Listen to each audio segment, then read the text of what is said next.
They want to eat off me. When I had my vision, couldn't see it. I'm off the better things. I'm only doing shit that's gonna make me elevate. Only one people around that's gonna make me better. It's a They ask how I get that. Yeah, I'm too busy getting this money, kind of cheddar. My daddy let me down, but I promise you I won't let her. Once they fuck that man, but shit won't make me better. Need no breast to be frank. What's up, fam? It's your girl Muz, and I'm back again with another video. Period.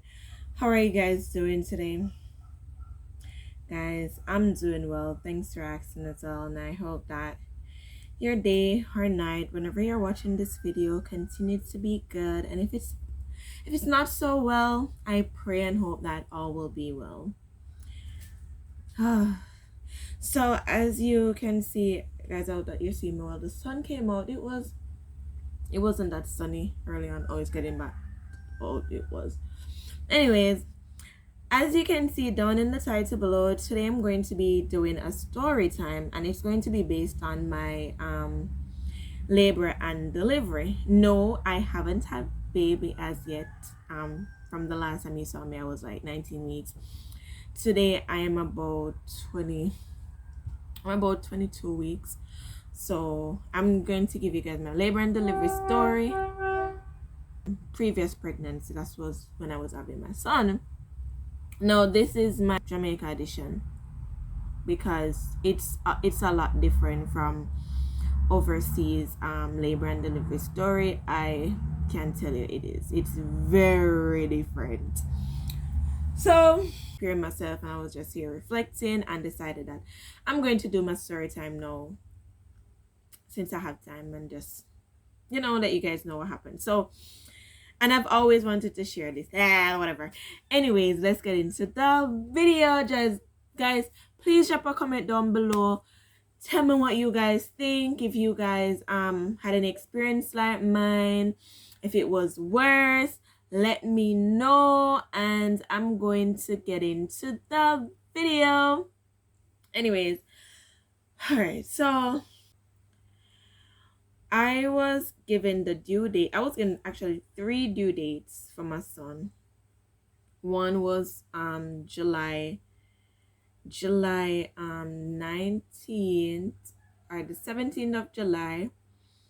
One was August 17th, and the other. So this due date, I wasn't really working with it. The first one, honestly, I wasn't really working with it. The one in July, I guess that was if he came early, but I was praying that he would he would do it his full time and come in August. So I got August 21st and August 17th by the ultrasounds that I did. So those were the due dates that I got. So I decided that because I was working during my entire pregnancy. I was fine, I was working and all of that. I decided that I was going to stop working on August 4th. So I put my vacation request in and I stopped working because I was preparing to say, okay, fine, my baby would be here by August 17th or on the 21st or somewhere thereabouts. So I'm going to give myself enough time to rest and all of that. Long and behold, I took off August 4th. I stopped working and I was home. I was relaxing. I was watching a lot of labor and delivery vlogs on YouTube. I was just watching a whole lot of videos because I wasn't worried, to be honest with you. I wasn't worried, but I just wanted to be prepared. I had friends at work who had gone through it before, and they told me, I remember this one particular girl, she was telling me that it was easy for her and all of that. So I was like, you know what, I'm going to have one of that. I'm decreeing and declaring in the name of Jesus, I'm going to have a smooth and sailing delivery. Guys, the 17th came by, no baby, but I was in great pain. I had pain all over. I was just going through it. I remember even once, like when I went to doctor, because I was Iris. I'm still Iris at the moment. Yes, I think I didn't mention that in my previous vlog, but I'm Iris. So When I went to get my checkup, because I had to do a weekly checkup, when I went to get my checkup, I remember I was in so much pain that my baby father, he was supposed to go to work and he did not want to leave me because I was in so much pain. When the doctor checked me, I was only 2 centimeters dilated. So that was, I'm telling you, that was like past the 17th. So I was still hoping and saying, okay, fine, he's going to come within the 21st, or he's going to come leading up to that time. I started to watch videos which would help me to induce labor. I started, just told me what to drink. They told me a lot of things to do, you know, some whole wife tale, and I was doing all of those things, and still there was nothing. I was just 2 centimeters dilated. Guys, the 21st came by, still no baby. Now I started to read up, you know, you want your child, I mean, every one of us, whenever we're pregnant, we just want a healthy and safe delivery. You don't want, you know, that your baby come too early or is past due or whatever. It's like, you know, most you're just thinking stuff, you just want your baby. I just wanted the baby to come. I was past 40 weeks, going on days past 40 weeks and all of that. So I was there and I went to doctor, and I remember they told me that I was too past due and I was going to be admitted. So the next visit was, I think I went to doctor the Wednesday, and they told me that if the baby doesn't come over the weekend, I'm going to be admitted the Monday in the hospital. The Monday I packed my things up and I went. They admitted me.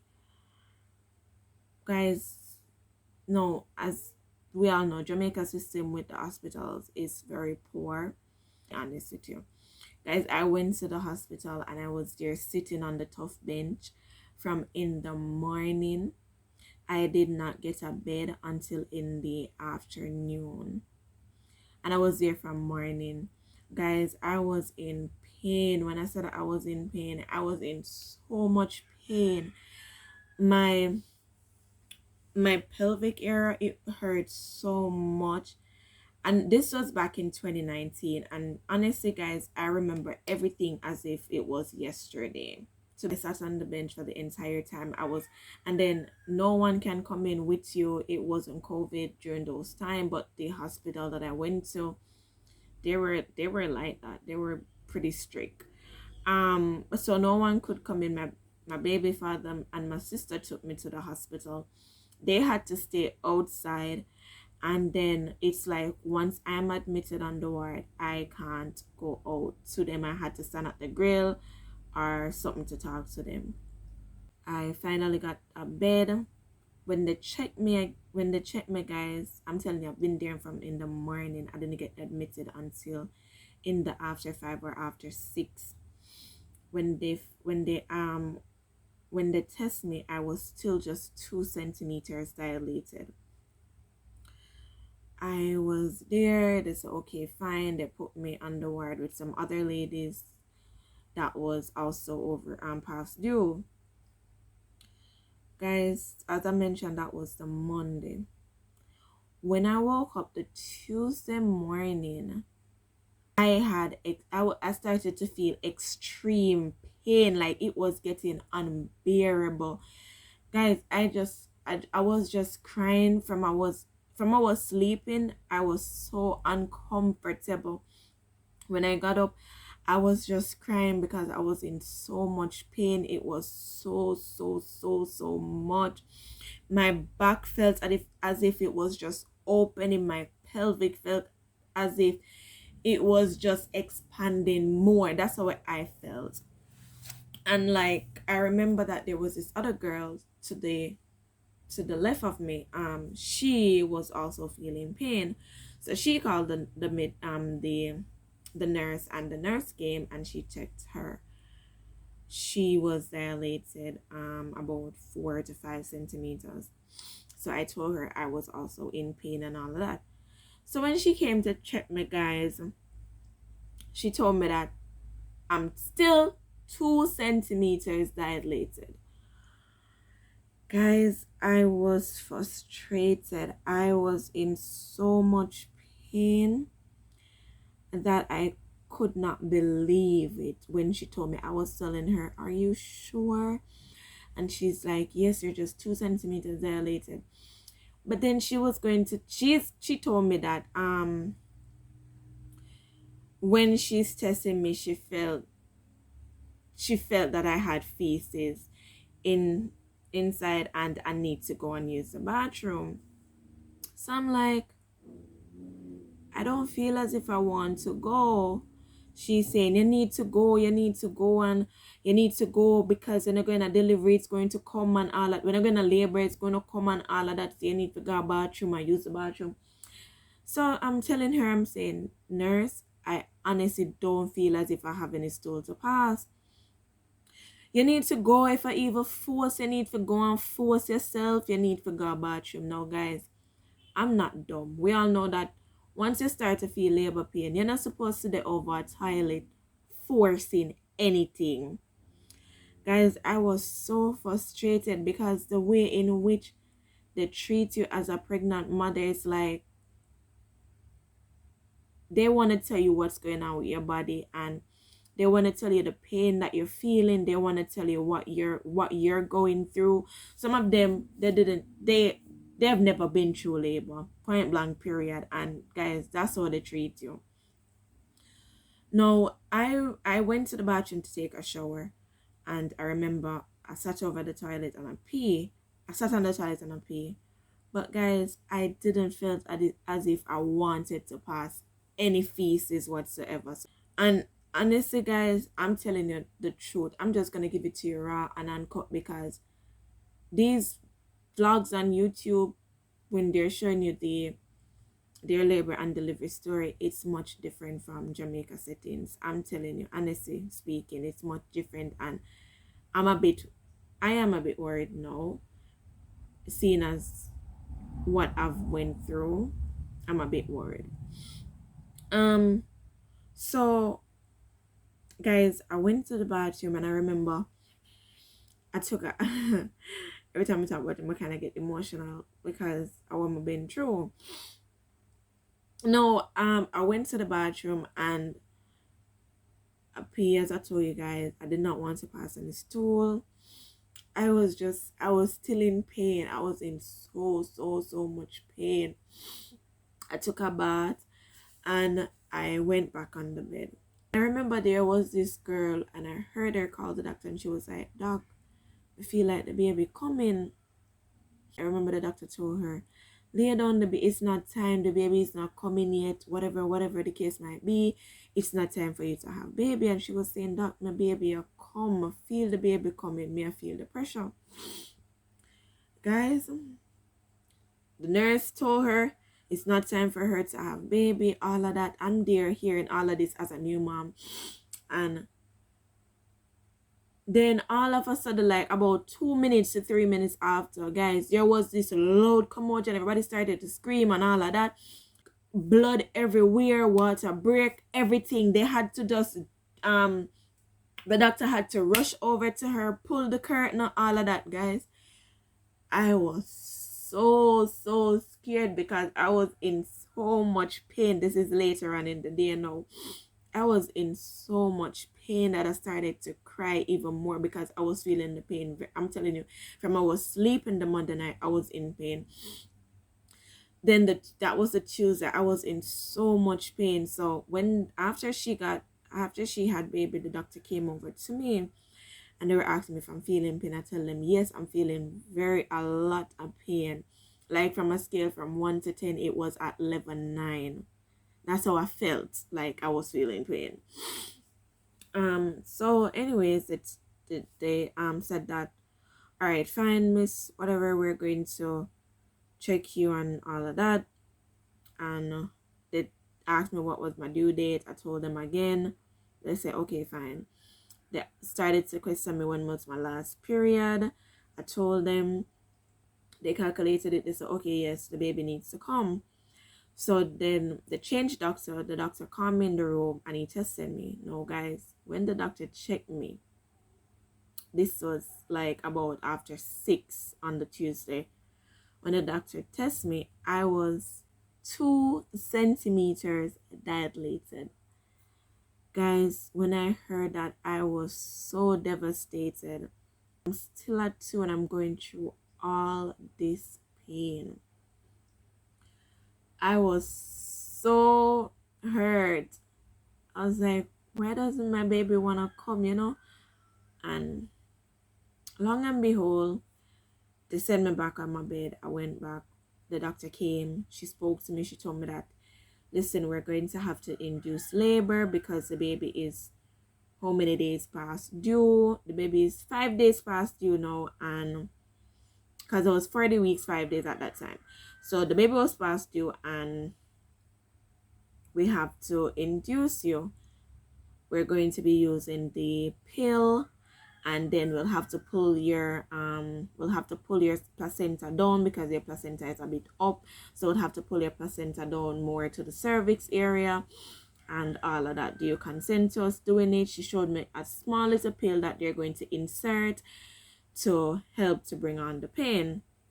She explained to me, she told me that the pill can increase the baby heart rate, or the pill can help the baby heart rate decrease. So we'll have to monitor you like every 2 hours. They'd have to put me on a machine to monitor the baby heart rate to see if everything is okay, because if not, we might have to do a C-section if the pill is impacting where the baby heart rate is going slower than it should, or whatever. It's not, so I agreed. I said, okay, fine.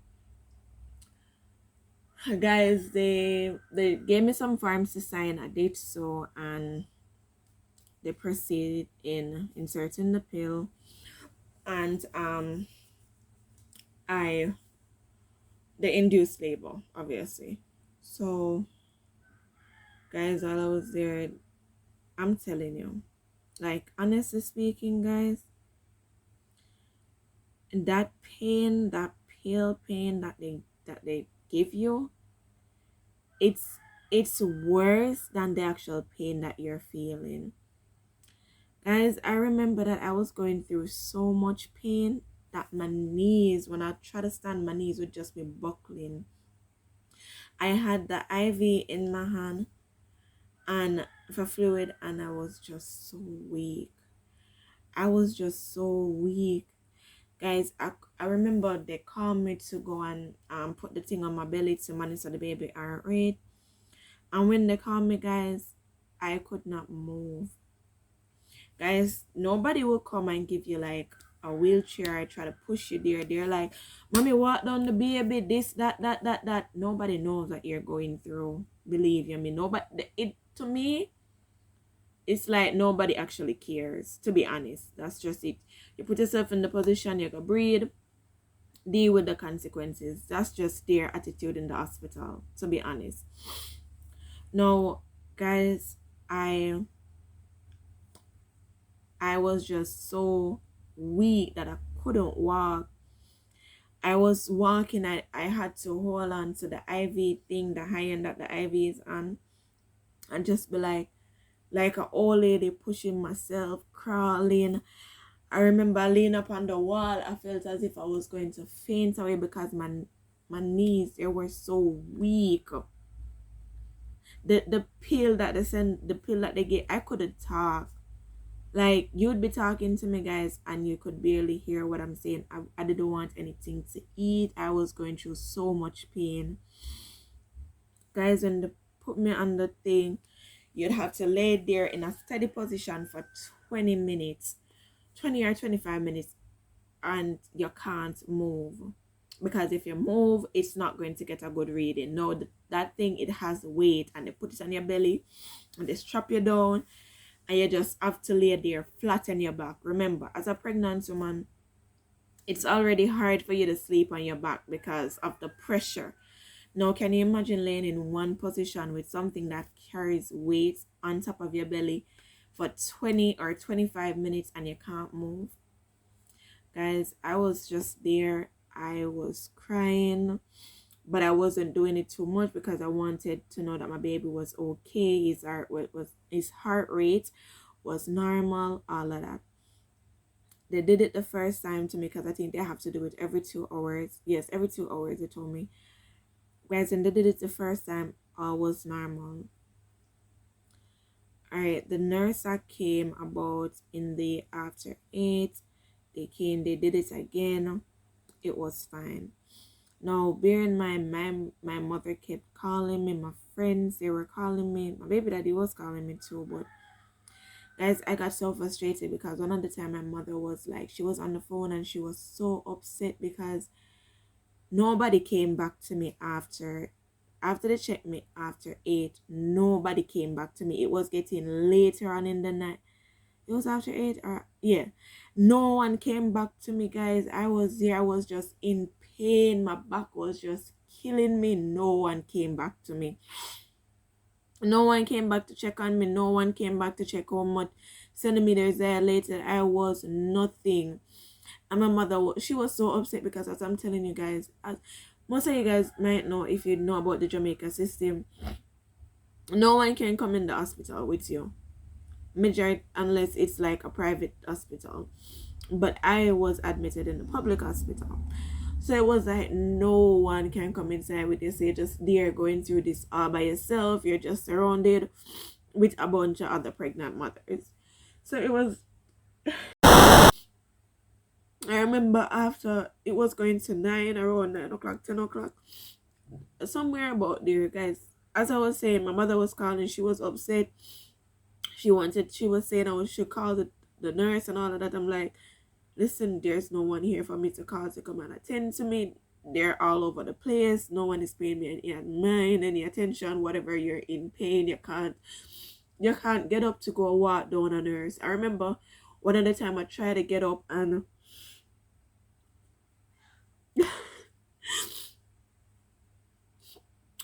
I remember one of the time, guys, I tried to get up to call. Okay, guys, so as I was saying, I remember one of the time I got up to try and call a nurse so that they could come and check me because the pain was getting extreme. Like, it was really, really extreme now. So I went and I called the nurse and she told me that she was gonna come. Anyways, when she came, it was time for me to go. She said it's time for me to go and get my another testing done for the baby heart rate. So I said, okay, fine. When I went there, no, this was a new nurse because they changed shift. So this was a new nurse. She checked my docket and she saw what was going on. And she brought me in the room, guys. I was in the room. She strapped the thing onto me. I was there. Remember, the pain is getting intense. No, I was there in the room. I was laying down. I was trying to remain as calm as possible. My back hurts. My pelvic area hurts. And I'm just going through it. No, guys, you weren't allowed to have your phone exactly there because you it could interfere with the reading, machines and all of that. So I was there and like I remember I knew it couldn't have been 20 minutes, couldn't have been so long. And guys, I laid there and I was in pain. 20 minutes passed by. For sure, 20 minutes has passed by. I was calling out for the nurse. I could hear them because their nursing station, it wasn't too far from where I was. I could hear them out there chatting and all of that, but it was so loud that no one could hear me. I was crying and I was calling out, nurse, because you can't take the thing off of yourself. You have, I was in so much pain. And I was just calling out for the nurse. Same time I heard someone around the back section and I started to cry out. I'm saying, somebody can hear me. I need a nurse. No, it has been 20 minutes. So that was one of the cleaning ladies. So she said to me, Mommy, you're alright? And I started crying. I said, no, I'm not alright. I know I've been here for more than 20 minutes. Please call a nurse on me. So she came on and she called the nurse. Guys, literally when the nurse came inside, she told me that she totally forgot that I was in the room. You had me there laying. I'm induced. I'm laying on a bed. I'm supposed to be there for 20 to or about 25 minutes. You had me there laying over half an hour and telling me that you forgot that I was in the room. I'm calling out. No one heard me. Nothing. They forgot that I was in the room. Guys, I was so pissed off. I walked directly back to my bed and I was just there laying. My mother was calling me. She was still pissed off. Guys, everybody was just calling me. It was just getting to me. I had to just turn my phone off. I turned my phone off completely. I was like, I don't want to hear from anyone right now because I remember, guys, my baby daddy, he called me and he was, because everybody was calling me and I wasn't answering anyone. So when he called me, I answered the phone. That was before I turned it off. I answered the phone and he was saying to me, Mo, what's going on, etc., etc. And I was like, listen, me then I move to talk to anybody because me I got through a lot. And me just hang up the phone and him, that was the last thing. Me just hang up the phone and him and turn my phone off. So I didn't business about who was calling anymore. I was just going through it. Anyways, in the about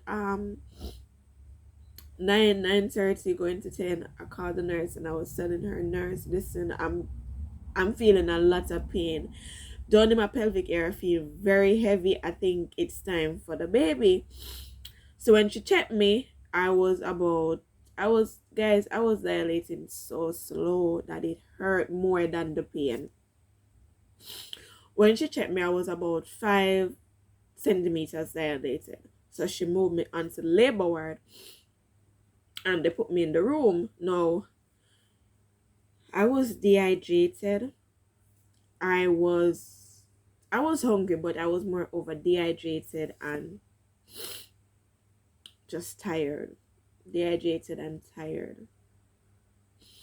Guys, the pain started to get more intense as I'm dilating more. The pain is just, it's just getting worse. It's just getting worse. It's the worst pain I've ever felt in my life.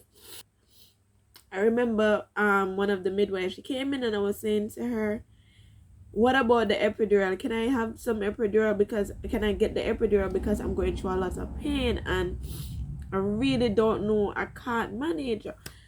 She was like, we don't give epidural. I'm like, what? She told me, no, we don't give epidural. That's something that we don't do and whatever, guys. So I said to her, if I only knew that you guys did not give epidural, I would not have taken this induced pain. I thought, honestly, I watch all these other YouTube videos and I see everybody getting epidural. I thought that it was something offered in Jamaica public hospitals. But she said that it has been something that has been cut out of the system for quite many years now and they don't do it. Could not control the pain anymore. I started to cry out. I was bawling. Guys, me a bawl.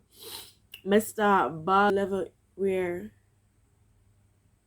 I felt so weak that I didn't even have strength to cry anymore. It was just like I was just drifting away. I remember I got so quiet that my midwife, she came around and she was like, Miss Murray, are you okay? And I'm like, yes, I'm fine. And when I was talking to her, I was just drifting out. Honestly, guys, I was just drifting away. And she reckoned that I was just drifting away, that she started to talk to me. She started to ask me, come talk to me, Miss Murray. Talk to me. What's the name of the baby? And I told her the baby's name. And she started to talk to me. She stood in the room with me and she started to build conversation. Guys, I can't remember what she was saying much, but I remember she was talking and I was just like, yeah.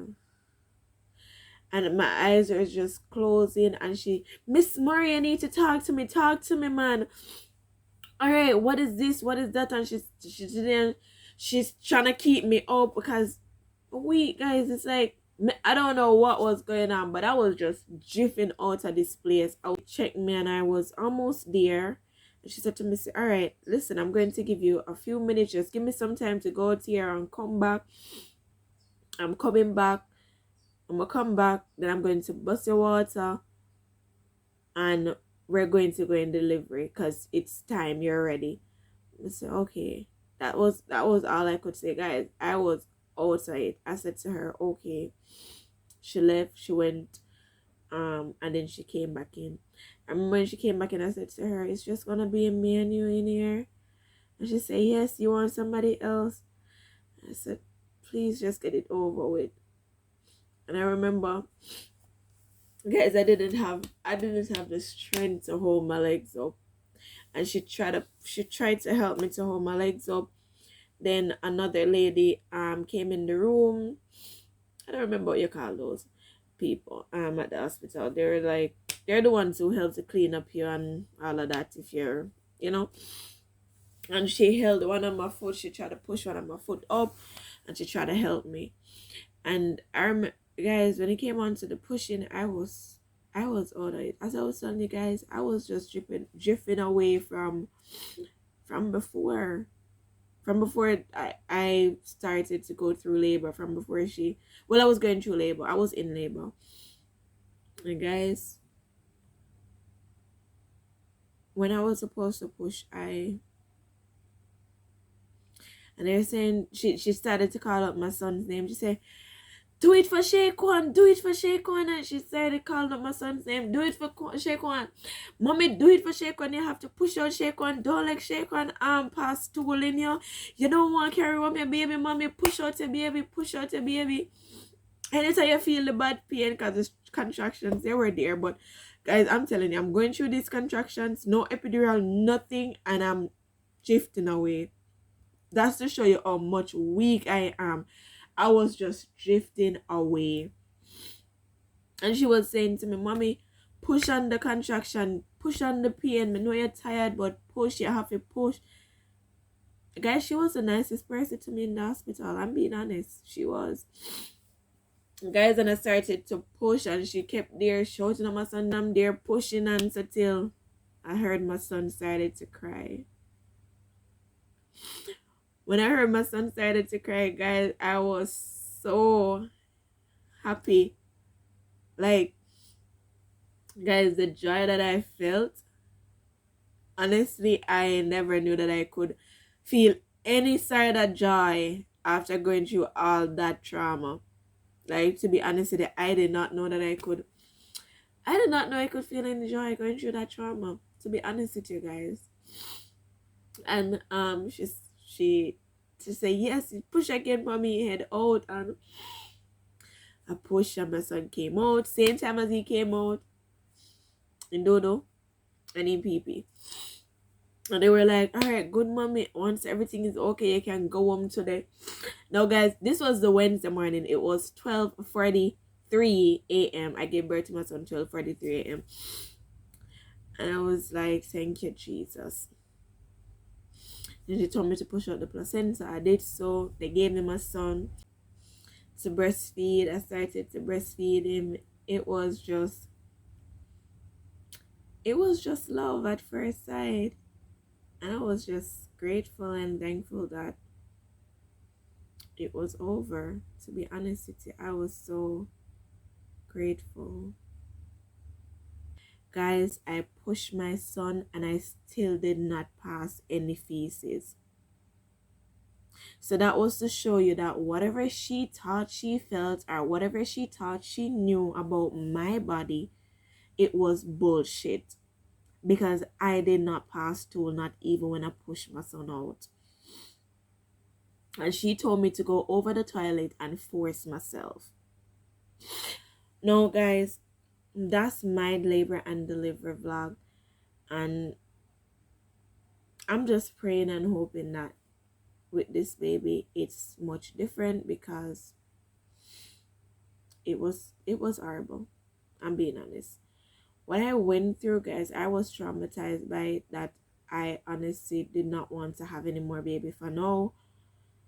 And now that I am pregnant again, I'm just praying for a different, some people said that the first one sometimes is more difficult, but I'm praying that this one be a lot better. Thank you for watching, guys. Please like, share, comment, drop a comment down below, guys, and let me know what you think about my experience. Please, guys, don't just watch a video and don't comment. Give me some interaction, guys, please. Click that like button, subscribe to the channel if you haven't, and share this video, guys. Let's bring awareness to our Jamaican society that what we see happen in these other countries is not the same in Jamaica. Unless you go to like a private doctor, a private hospital, then you might get those things, but in the public hospital it's completely different. So yes, guys, thanks for watching the video, and I love you guys. Toodles.